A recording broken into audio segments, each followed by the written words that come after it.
Hi, good evening.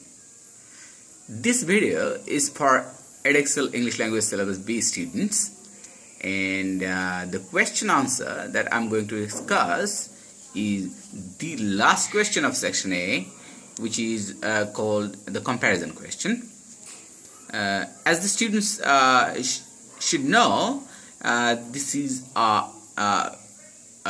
common question in the O-level paper since 2003 May-June session, and in this question the examiner asks you to choose one of the two passages, and this choice can sometimes be just based on your liking, like which passage did you like reading more, or it can be for a specific situation, such as the examiner might say, imagine you were the editor of the school magazine and you were reading these two passages on sport.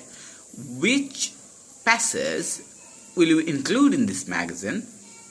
Or it can be a bit tricky and technical, like imagine you are making an adventure movie and you have read these two passages on two adventures. Which passage will provide you with a better script for your adventure movie, and so on and so forth. So you don't need to be worried because you don't have to make a lot of points. This question offers you 6 marks, and some students, basically those who are not trained, they produce a long answer, and most of it is just summary of the two passages. There is no room for writing a long summary. In fact, this question, I guess the answer shouldn't be more than 200 words.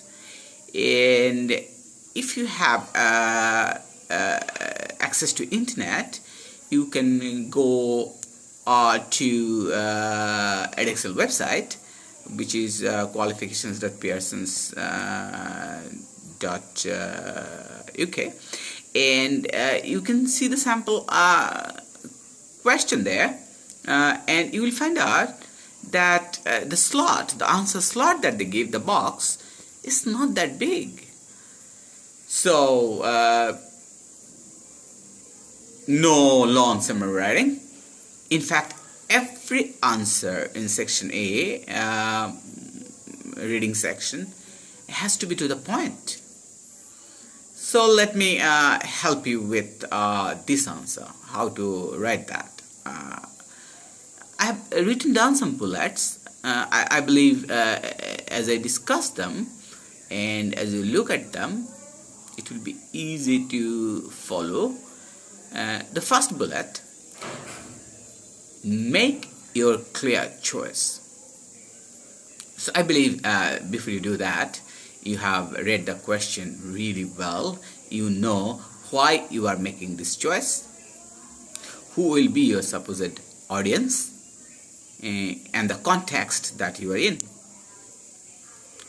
So when you have considered them, the first thing you do is make a very clear choice. So let's assume we are dealing with two passages on sports.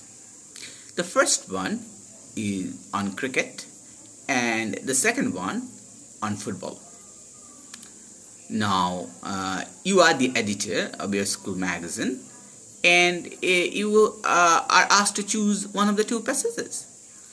So your answer may start like that: our school is going to publish the annual magazine this December, and as the editor of that magazine, I am asked to include one sports article.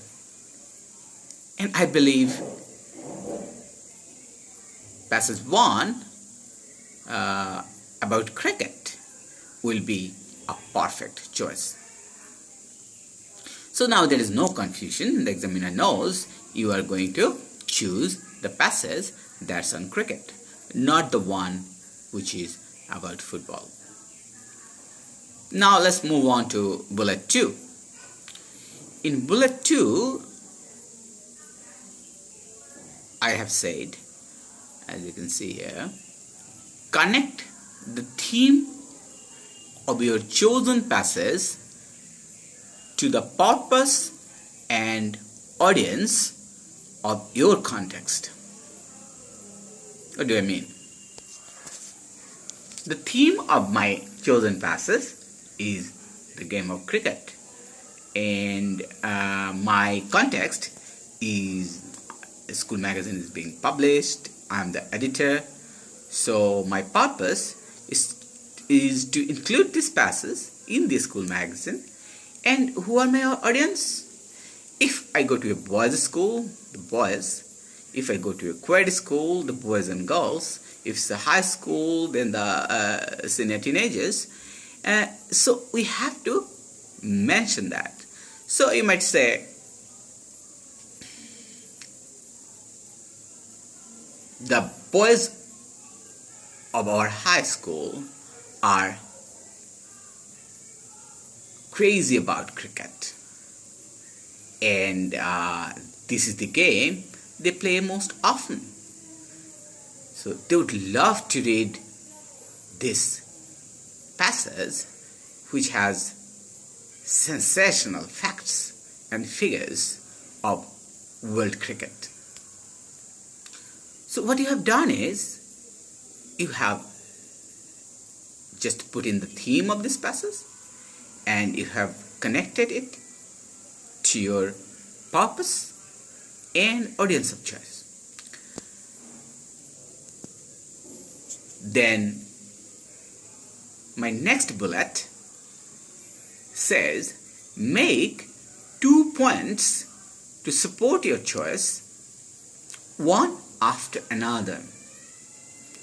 And this one is related to the next bullet, though I have written it separately. Support each point by a short quote or reference of the passage. Now, why 2 points? This question carries 6 marks, and the question says, give 2 reasons why you choose this one, and give 1 reason why you didn't choose the other. That's why 2 points. Now, you give the first point and then support your point by a short quote from the text, or if you don't like quoting, then you can paraphrase it. You just give the reference that proves your point. And maybe you have said, firstly because, and then you finish that, and then you move on to the second point and say the second reason is, or the second reason for my choice is, so on and so forth, and then support it by a short quote or paraphrased reference. Now let's move on to the third bullet. As I said here, now consider the other passage and say why the theme of it is not suitable for the purpose and audience of your choice. Now, as we have told before, as we know, we told before, our second passage is about football. And you have to say, as the editor of this magazine, you didn't choose it, so you have to say, I did not choose passage 2 about football because my friends at school rarely play this game, and they don't even follow the most watched leagues or World Cup games of football. And even we don't have a football ground in our school. So I think that's good enough. I've said enough. Or they won't be able to relate to football as they rarely play it, or show any interest about the developments in world football. So when you have connected this theme to your audience, which are the students of the school, and the purpose, because they will be reading it in the school magazine, your first job about the non-chosen passes is done. But then let's move on to the next bullet that says, give another reason why you have not chosen the passes. Why I say the word another? Because the theme was a reason. But please remember, 2 points for and 1 point against you have to give in addition to the themes of both the passages. Alright? As you have seen, when you are talking about the first one, you have connected the theme of your choice to your purpose and audience, and basically you make the choice based on the theme.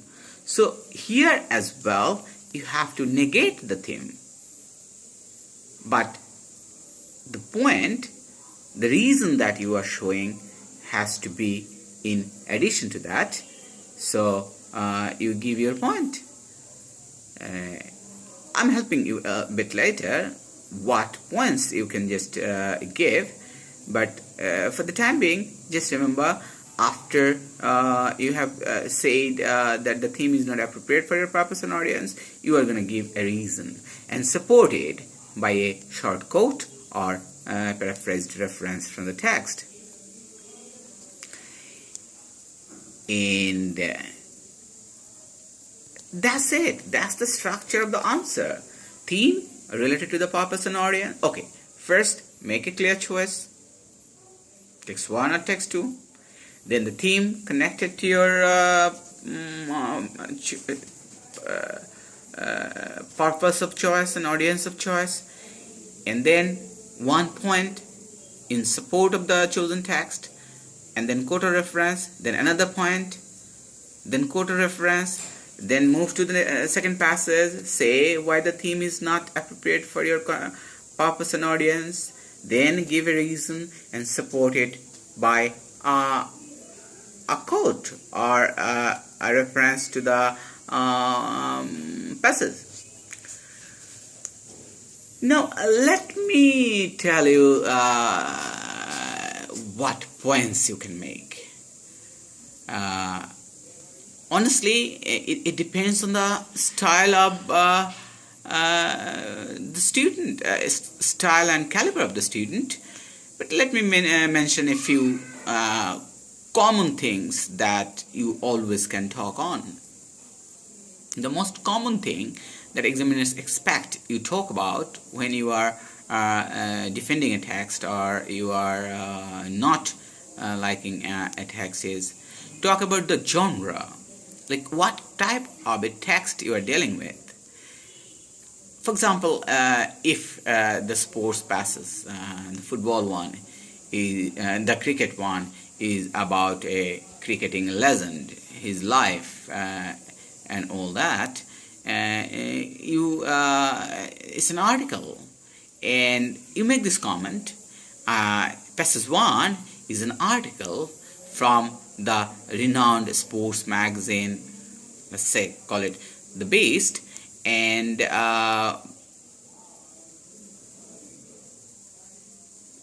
it is so persuasive in its language and its supporting evidence that the students will be convinced about the authenticity of it or something like that. And then you give some facts and figures, okay? That's given about the sporting legend. That is 1 point. So the first point that you can make about any text is the genre. What type of a text? Is it an article, a story taken out from an encyclopedia entry? And you have to learn how to make the related comment. And then after the genre, you can talk about the purpose. Every text has a purpose. When the writer writes it, they generally want to communicate something, inform you, persuade you. So what's the purpose of this text? This, if the article is about a particular cricketing legend, the purpose can be to let the fans of this cricketer know facts about his life or career that they didn't know before. So you can talk about that. This article was written to inform the fans the unknown secrets of this legend. And you can connect it or make another different point also about the supposed audience of a text. When the writers write a text, they have a particular audience in mind. And you can find out like an adventure story is usually for the young people, adventure loving people, not for elderly, not for weak-hearted, So you can comment on that. And then you can talk about the voice of the narrator, the voice of the writer, the tone that you can identify from the way the writer writes it. An article can be very serious if it's targeted at a serious audience, like a scientific journal, which includes scientific articles, and they are for scientists and they are serious people. So their approach is also serious. But a men's magazine, a sports article or an article about a new gadget or about a car, the approach is friendly. Sometimes the writer is talking to you using let's think and what would you do, that is talking to you. So it's a friendly tone.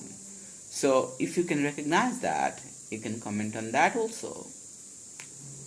After that, you look into the text, and if you have a title that is predicting what to expect, you can make a positive comment on that.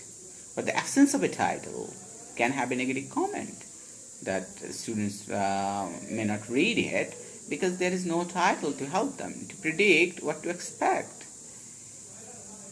After title, you can look into the text and look at the layout. You might see there are pictures and the paragraphs are pretty short, the text is not very long. So you can say the layout is encouraging. Like the picture, a colorful picture of a sporting legend will immediately draw the attention of the, or a rare picture of this person will immediately draw the attention of the students, and they would love to carry on. The short paragraphs and the short length of the text will be encouraging because the readers will feel it don't consume a lot of time. Then, if it's a descriptive text, and most texts have description, you can comment on some descriptive techniques, like the use of details, okay? Like color details, size details. A flower, it's a beautiful blue flower with a large bloom. So you can comment on the use of details. If you are a more confident student of the language, you might know the figures of speech like simile, metaphor, personification, alliteration, assonance. Any of them, if you notice, you can comment on that and quote. By using this metaphor, the writer has brought the flower close to our imagination, or vividly portrayed it by using the simile, or he or she compares these with that. So you can comment on that also. Then some texts have direct speech. Two characters are talking, or one character is directly speaking. You can comment on that. Use of direct speech creates drama, and the reader has a feeling that they are directly listening from the person about whom the article is written, not the writer, not having a second-hand experience. So you can comment on that. And I think I have said enough. Just you need 2 positive comments. I have said already 7, 8. And negative comments, just absence of those, or the genre which your students, your friends at school usually don't write. The audience might be serious sports commentators are targeted, so the students may not like it, or as I said, the tone might be unfriendly, might be authoritative, like of a school principal, do this, do that. Students don't like to read that. And then the title might be misleading, or you can talk about the absence of the title. Then it can be big paragraphed writing, rather long, and no headings happening to help you out, and that can be negative. Or it may not give enough details for you to visualize what the writer is describing. Other negative comments can be maybe the writers have used some figure of speech, a metaphor that's confusing. Okay, that takes a little bit, says student. But see, I have said enough, but you just need 1 comment to do prove that second one wouldn't be a good choice. So I think the video is getting long. I should cut it short. Do I need to sum up again? Maybe not. You can just play the video again if you have missed any of my points. And what note I gave in the end? Let me see. Okay. If I consider this whole video some advice, then I wrote, this advice applies to candidates up to 2018 January. Yes. Why after 2008 January? Those who are in class 9 now, they will be doing their exam in 2018 May. This doesn't apply to them. This does, but in that new paper, this question will have more marks, probably 10. So all these pieces of advice apply, but when you write it, in case of 2 points in favor, you may have to write 4.